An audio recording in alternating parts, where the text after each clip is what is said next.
Ladies and gentlemen, the Railroad Hour. And here comes our star-studded show train.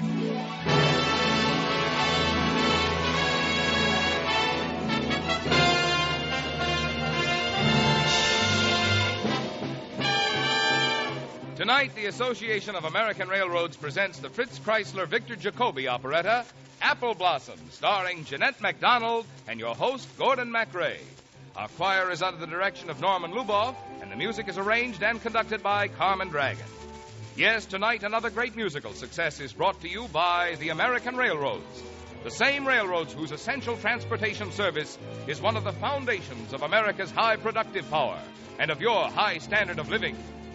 And now, here is Gordon Macrae.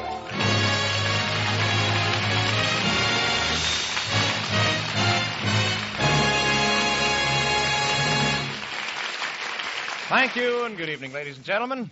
On stage tonight is one of the most tuneful of all musical shows, Apple Blossoms, with the beautiful melodies of Fritz Chrysler and Victor Jacobi.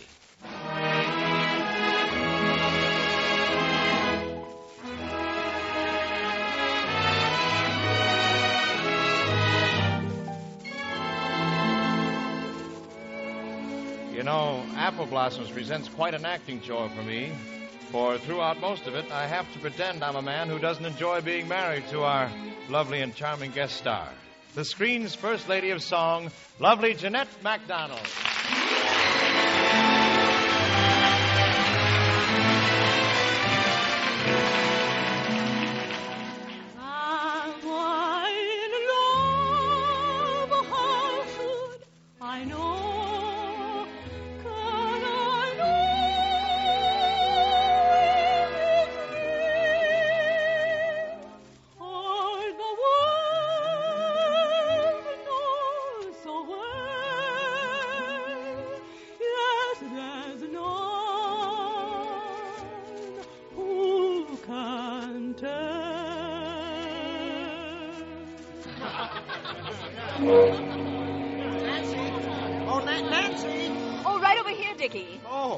Nancy, I want to see you alone. Can't you get rid of these people? Oh, but Dickie, we're having a little farewell get-together. Our ship docks tomorrow, you know. That's why I must talk to you. Once we arrive in New York, you'll walk out of my life forever to become Mrs. Philip Campbell. I know, Dickie, but it's not as though I were marrying Phil from choice. Uncle George arranged it just as he's arranged everything for me all my life. A practice I disapprove of highly. Well, you really shouldn't. After all, I couldn't have met you on the boat coming from Europe if Uncle George hadn't arranged to send me to Europe. I still don't approve. He had no right to demand that you come home, just when you were having the best time of your life. I know. When his letter came, I could hardly believe my eyes. I read it over and over, hoping I'd misunderstood what he meant.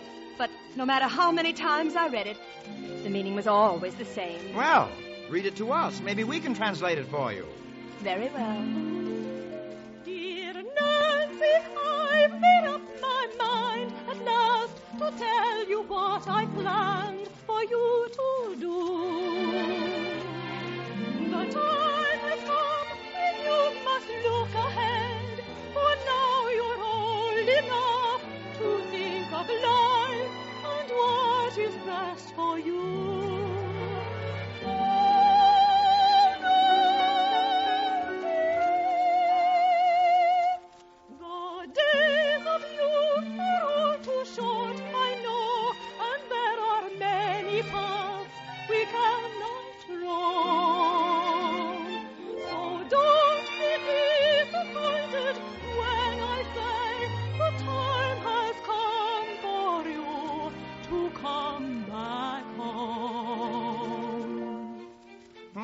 Sounds to me as though he wants you to come back home.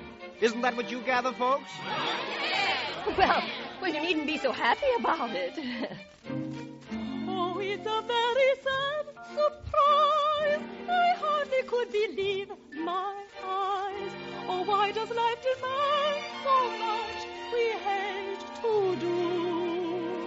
Why should my uncle interfere just when I am so happy here? And though I want to stay, I have to say adieu. So here's an end to all your fun.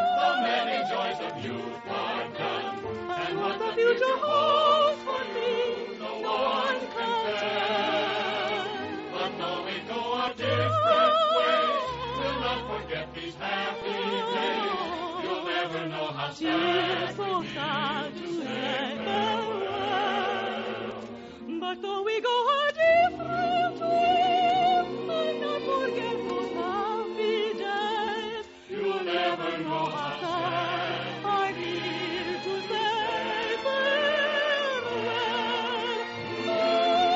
Oh, farewell.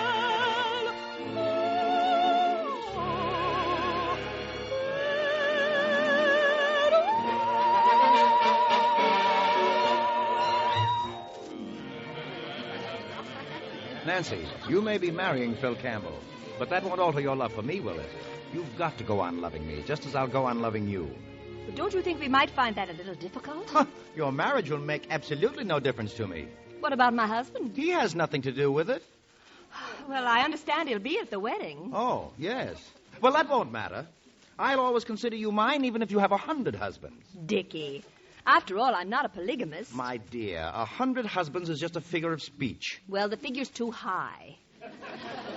Oh, somehow this isn't working out the way I'd always dreamed my marriage would be. Oh, I know Uncle George will arrange everything perfectly. Beautiful bridesmaids, handsome ushers, wonderful presents, and apple blossoms. Not apple blossoms, orange blossoms. No, that's much too conventional. I've always wanted apple blossoms at my wedding. Somehow, everything nice that has ever come to me has happened when the apple trees are in bloom. Oh, it all sounds very unlucky to me.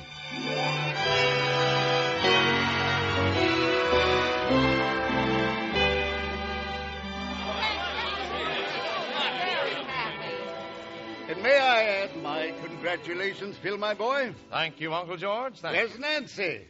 I've never attended a wedding yet that I didn't kiss the bride. She's still inside. The line is already formed for the kisses. Then I'll wait and kiss her out here. I can always do better when I'm not being rushed.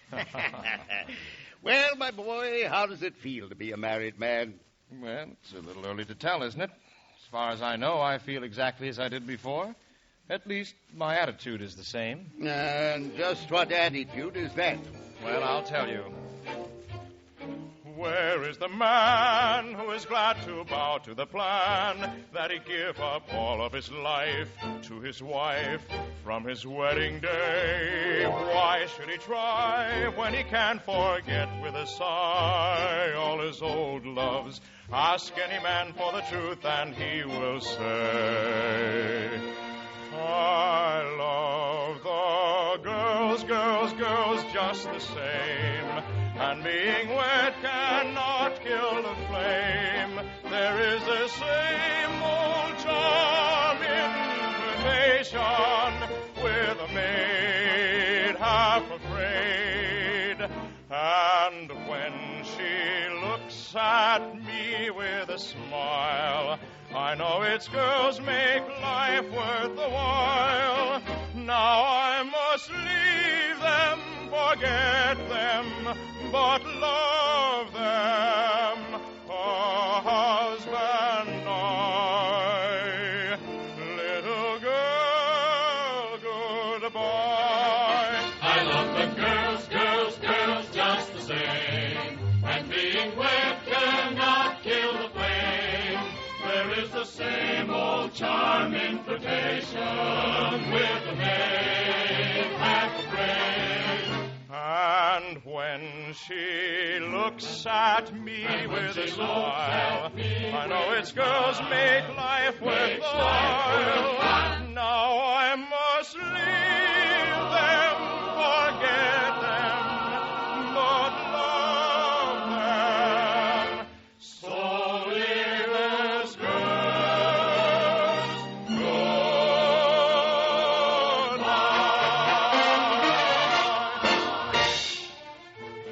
Oh, I'm afraid that attitude will change, my boy, when you settle down to a steady married life.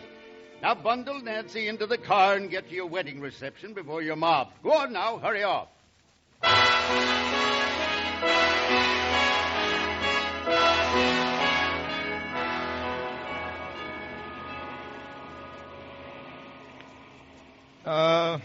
Look here, Nancy. Yes, Bill. I realize that you didn't want to marry me any more than I wanted to marry you. We have been sacrificed on the altar of big business. I know. Our family's decided that your coal mines must marry my steel mills. Well, now the wedding's over and the stockholders are happy. Even if we live miserably ever after. Well, personally, I don't intend to be unhappy. Neither do I. We must rise above industry and not let it affect us. I agree. But I warn you, I have my faults. Well, I doubt if even I am perfect. What's wrong with you? Well, coming back from Europe, I made a friend on the boat. A man. Well, there's nothing wrong in that. At first, we just spoke of the places in Europe we'd both been to. Mm-hmm. And then he began to notice the stars at night. And then he told me that he loved me. And then what happened? The boat docked. We swore to love each other forever and then separated. Of course, I'll never see him again. Oh, now that's ridiculous. Of course you'll see him. Whenever you want to. Why, do you think I want him to call me a jealous husband? How beautifully you look at it. Now that I've told you my greatest fault, suppose you tell me yours. Perhaps I'd better before you hear it from someone else. Oh, so you have a romance, too. Well, not half as thrilling as yours. Simply an old friend. Old? Well, 25. Married? A widow. A widow. Very pretty, I suppose. Well, not exactly bad looking. What's her name? I didn't ask the name of your friend. Well, makes no difference to me anyway. I quite understand that. You're perfectly free to do as you please. And I give you the same freedom. Sounds delightful. Free as the birds in the air, flying with never a care. Wandering about like the evening breeze through the trees where we please. Follow our whims while we move in the happiest way. Fortune has smiled from the sky above, for neither of us is in love. Love is just a game that two are playing. Love is nothing but a game of chance. For the one who chooses very often loses. Love is never sure to be romance. Danger always lurks in Cupid's arrows, but he never aimed at you or me.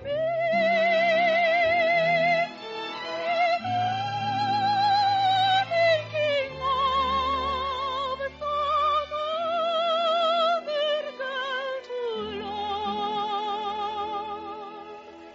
You may always know that you are free. Then it's agreed. You'll have your friends, and I'll have my friends. Don't you mean we'll both have our friends and fiancés? Exactly. Do we shake on that? We shake on that. If you're thinking of some other one to love,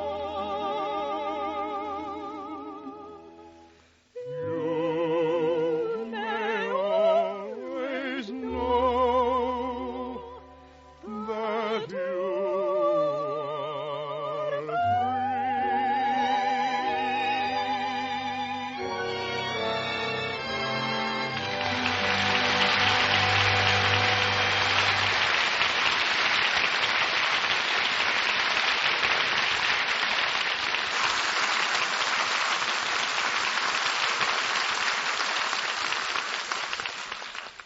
Any mail today? That's a question most of us ask many times a week. And chances are, if there was any out-of-town mail for you today, it came to your community by railroad. For the railroads carry more than 99% of all the intercity mail, including everything from parcel post packages to penny postcards. And if you count just the first-class mail, the railroads carry more than 94%, and the airlines less than 6% of the intercity mail in the United States. Carrying this 94% of intercity first-class mail, the railroads are paid less by the Post Office Department. In fact, 1/3 less than the airlines are paid for carrying the other 6%.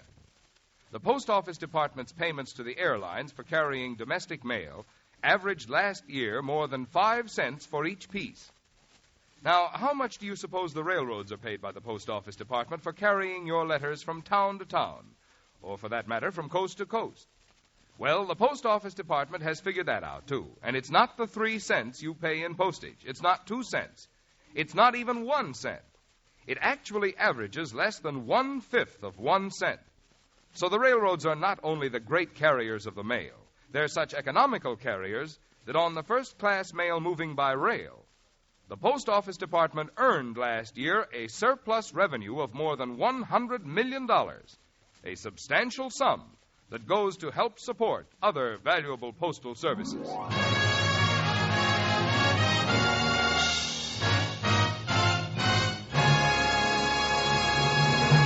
And now to Act Two of Apple Blossom, starring Jeanette MacDonald and your host, Gordon Macrae.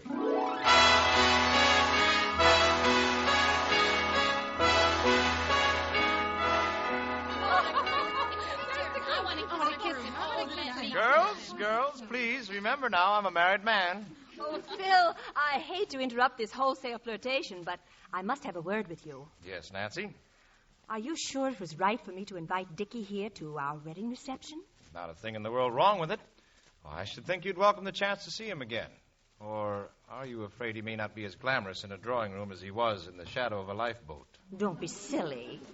Besides, you keep talking of Dickie as though he were the one great love of my life. Oh, you mean he isn't? I'm very fond of him, of course, but... But he's really more like a brother to you. Oh, good heavens, no. I haven't used that one since I was in boarding school. Well, I'll wager half the guests here today still use it.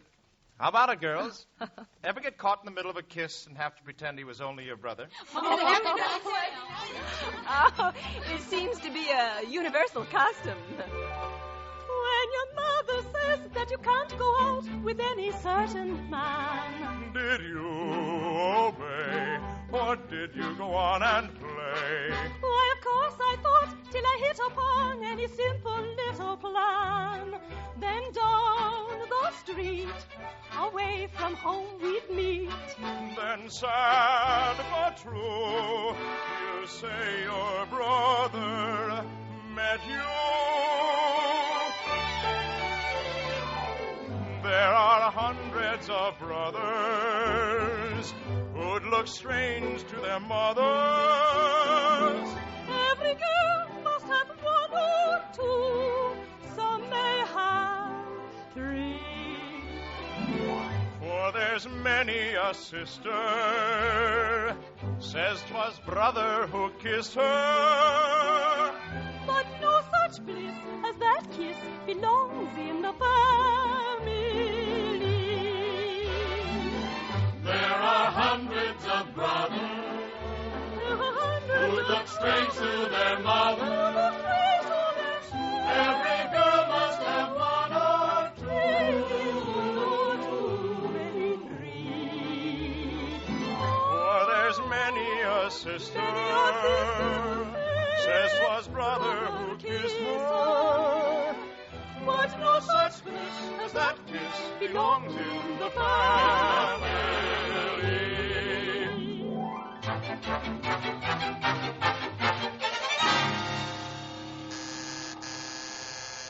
I'll get it.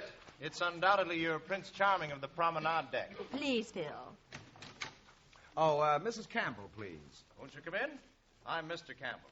And, why, you're Dickie Stewart. Yes, I am. Well, it's nice to know you. Dickie, do come in. It's awfully sweet of you to come. Well, I shan't bother you two further. I'm expecting a friend of my own. I keep feeling this is all highly irregular. I love a woman who's prompt. Phil, darling. Anne, come in. I'd like you to meet my wife, Nancy, and this is Dickie Stewart. How do you do? Dickie, how nice. You know each other? No. Yes. We're old friends. Rather more than old friends, wasn't it, Dickie, dear? Well, now isn't this charming? I've told Nancy all about you, Anne. Oh, not all, I hope. Well, I trust you found my history interesting. Oh, yes. Quite like some of the books I've read. Imagine you reading such books.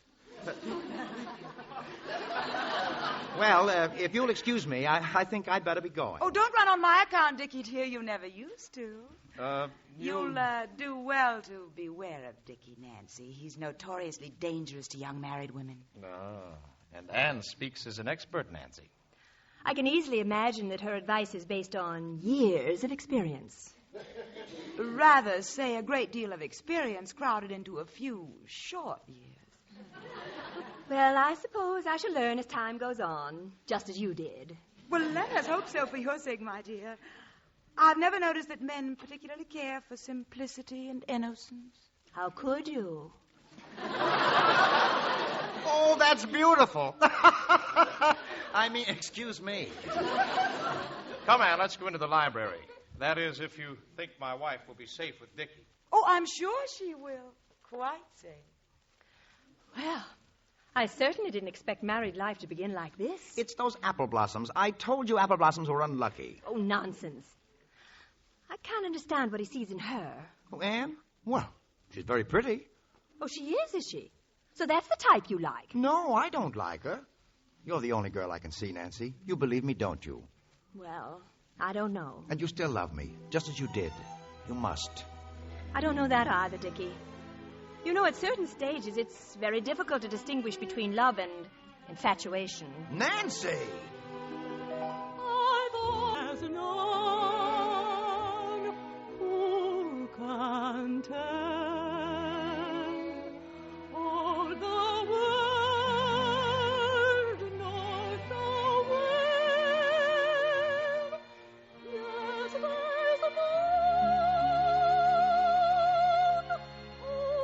can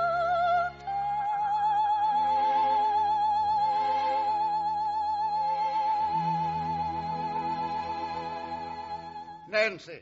Uncle George. Phil, come in here. Yes, Uncle George. Phil, this is preposterous. Will you kindly explain what's going on here? Going on? I drop in on your wedding reception, and what do I find?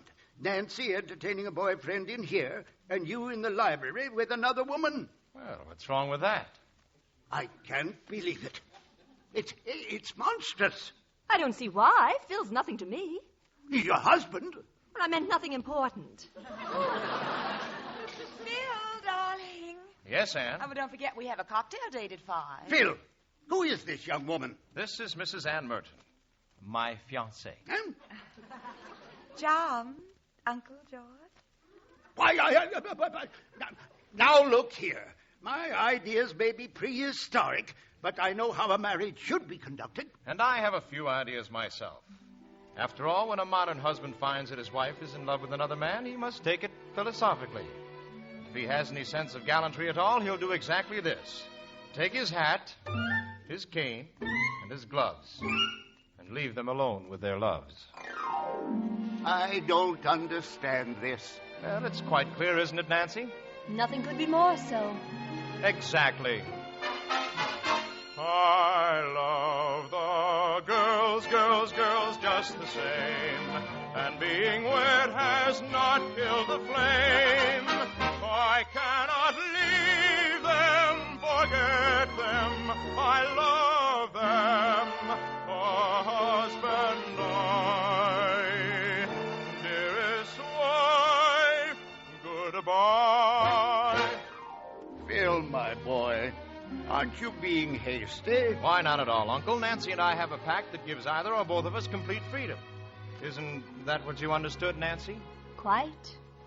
Love is just a game that two are playing. Love is nothing but a game of chance. We may be regretting, should we be forgetting. Love is never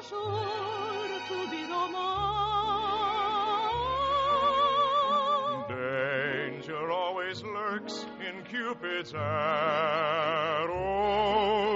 Love is only luck, you take a chance. It's so way of the world, you see, for we ship that belong to be free.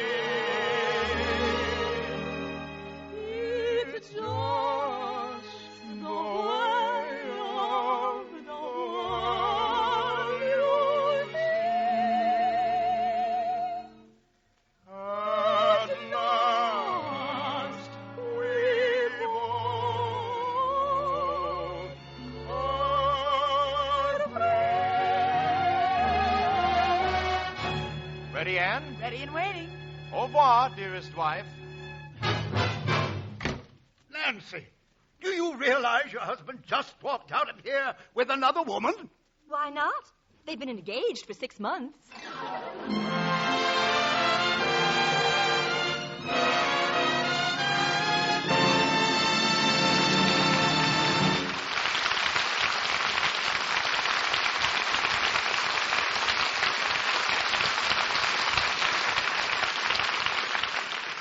Back of the postman who brings your mail, there is a vast organization at your service, the United States Post Office Department.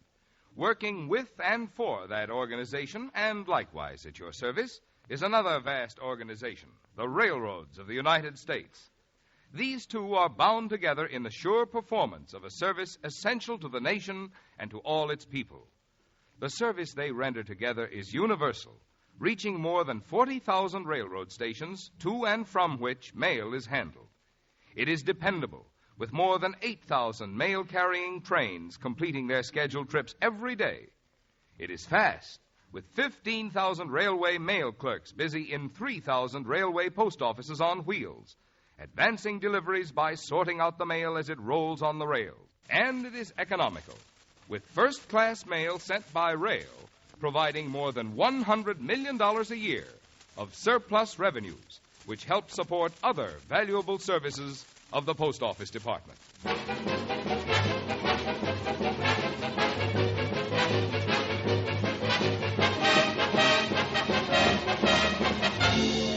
The Railroad Hour show train will return in just a moment after a brief pause for station identification.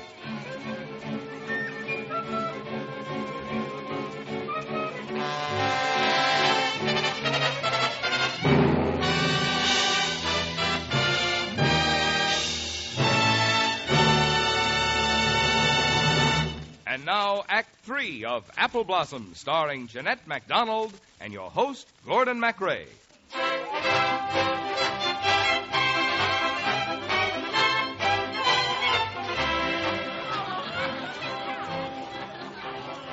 Come, Nancy, why aren't you dancing?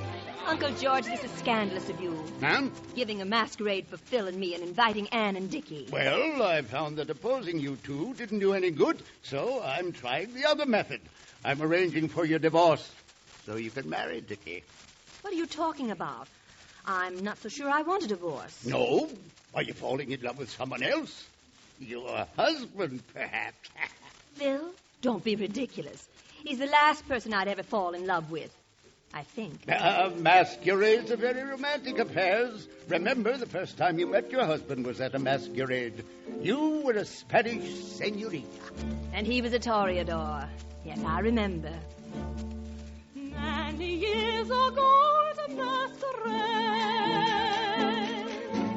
sang a Spanish lover a serenade. When I heard him sing, I knew I loved him true, but quickly I forgot as all fair maidens do.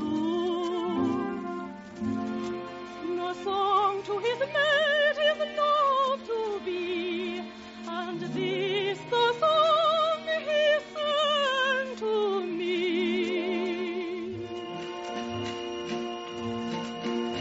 Oh, love star, shine down on the beautiful maid,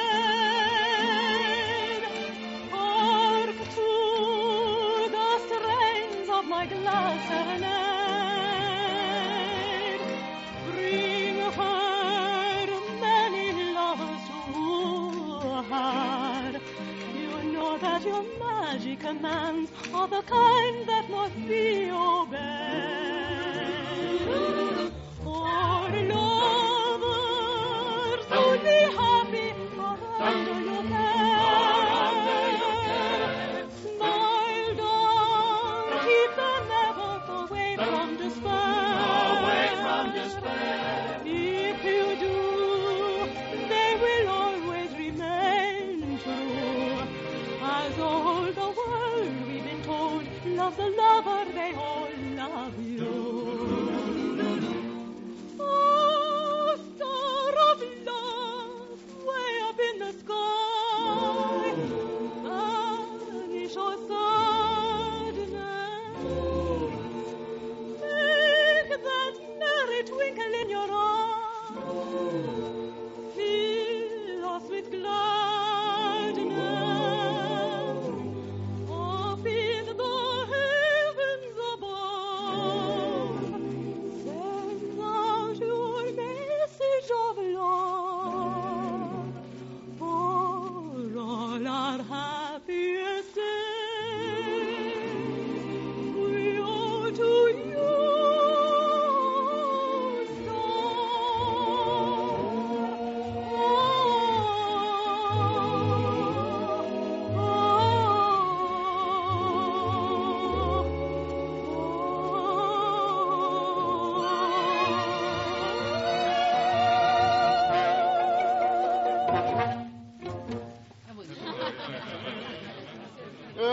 Very pretty sentiment, my dear, but don't be carried away.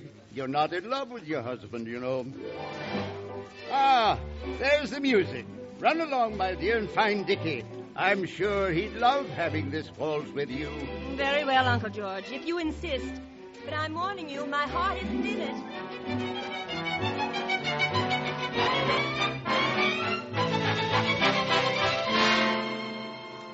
Uncle George. Now, don't you start on me. I've already explained to Nancy that I'm not the fuddy-duddy you seem to think I am. If I wish to give a party for you two and your sweethearts, I should think you'd be the last to object. Ah, here's the third member of our mixed quartet. Good evening, Dickie. Good evening, sir. Say, look here, Phil. You picked up my cape by mistake. This one is yours. What difference does it make? This one fits all right. Oh, I've worn that purple and red cape to every masquerade for years. It has a very romantic reputation.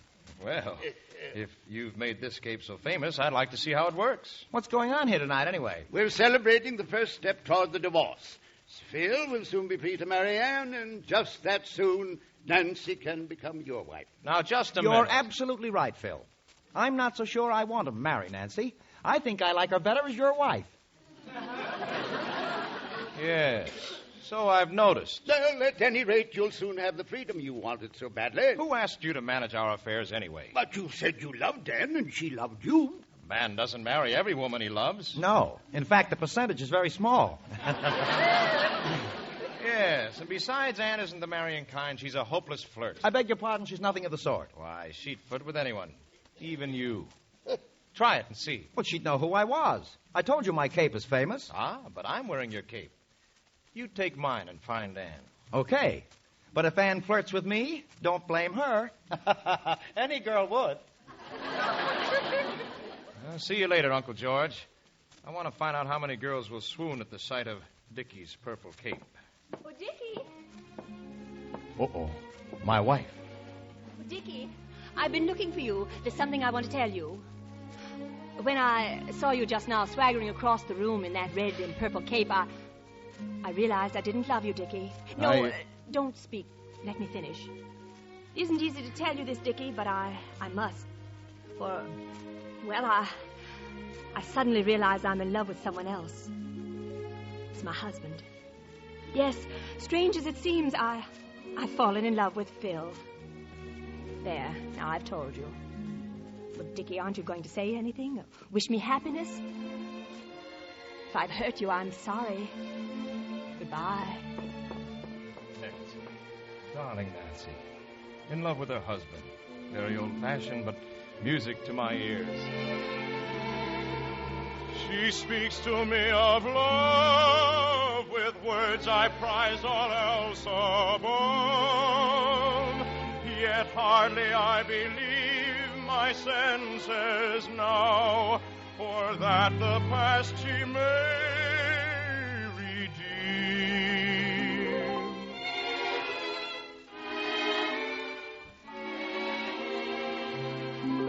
I stand as in a dream. I'm in love with a one girl for me. I'm as happy as man e'er could be. She's divine, she's mine. Now at last I discover that I am her lover. There's nothing can keep us apart, for I know she's a girl of my heart. Now I'll quickly forget all the others I've known, for the girl that I love alone, with the girl that I love for my own.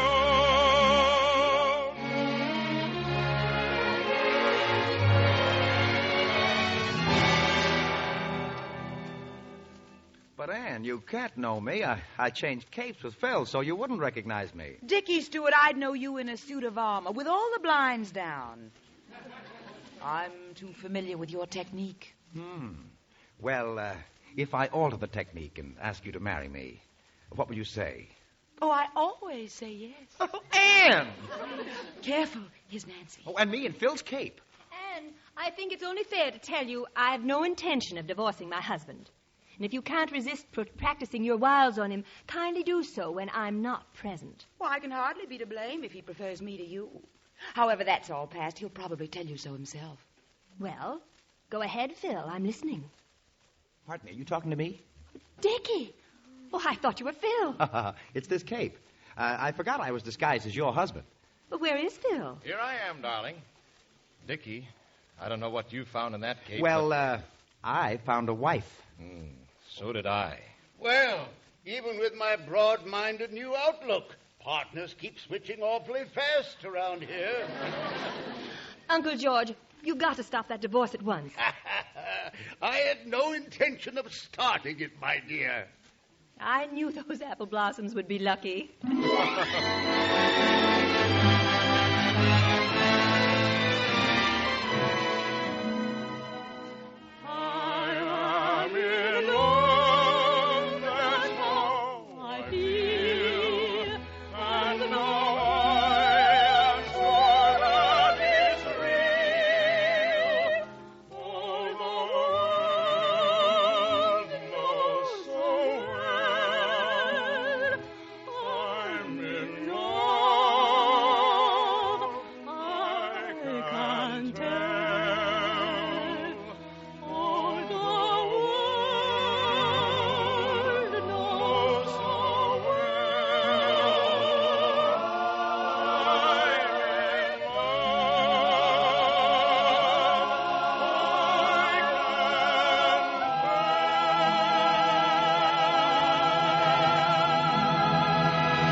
Thank you, ladies and gentlemen.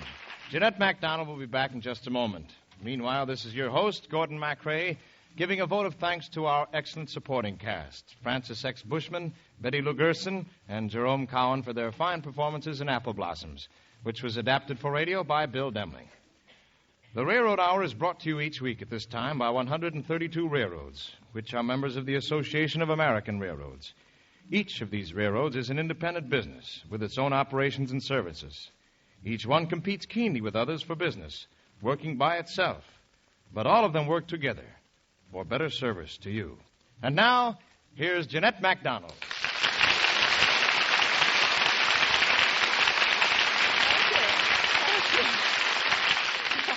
I'm almost beginning to feel like a regular on the Railroad Hour. This is my 4th appearance, you know, Gordon. Yes, and that's the record for the season, Jeanette. Why, we've almost gotten to look on you as our own sort of personal guest star. Well, thank you. By the way, what are you going to do next week? Next week, we'll conclude our regular season of shows, Jeanette, with Victor Herbert's Fortune Teller, with that lovely young lady of the Metropolitan Opera, Miss Patrice Munzel. The last one? Well, I won't miss that. Well, then what happens? Vacation? Oh, I'm afraid not for me. 2 weeks from tonight, Lucille Norman will join me for our summer series, Jeanette, on which we'll pay tribute to most of the composers whose works we've presented during the past season. It sounds wonderful. I'll be listening. Goodbye, everybody. And now, before we leave, folks, here's an important reminder from Marvin Miller. Friends, many thousands of our listeners have asked for the informative 64-page booklet, Quiz on Railroads and Railroading. If you have not yet sent for this interesting booklet, you can get a copy without charge by writing to the Railroad Hour, Transportation Building, Washington 6, D.C. I'll repeat that address, the Railroad Hour, Transportation Building, Washington 6, D.C. All aboard! Well, it looks as though we're ready to pull out. And so until next week, goodbye.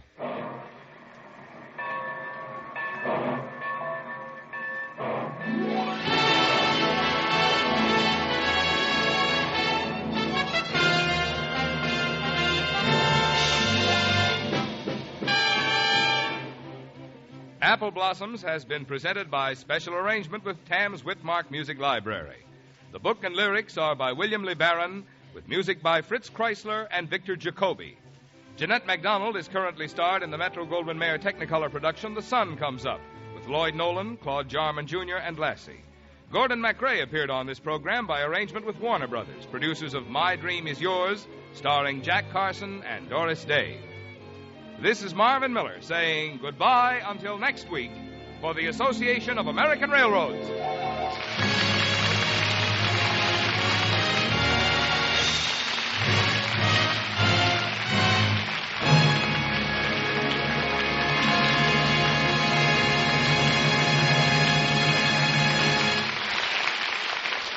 This is ABC, the American Broadcasting Company.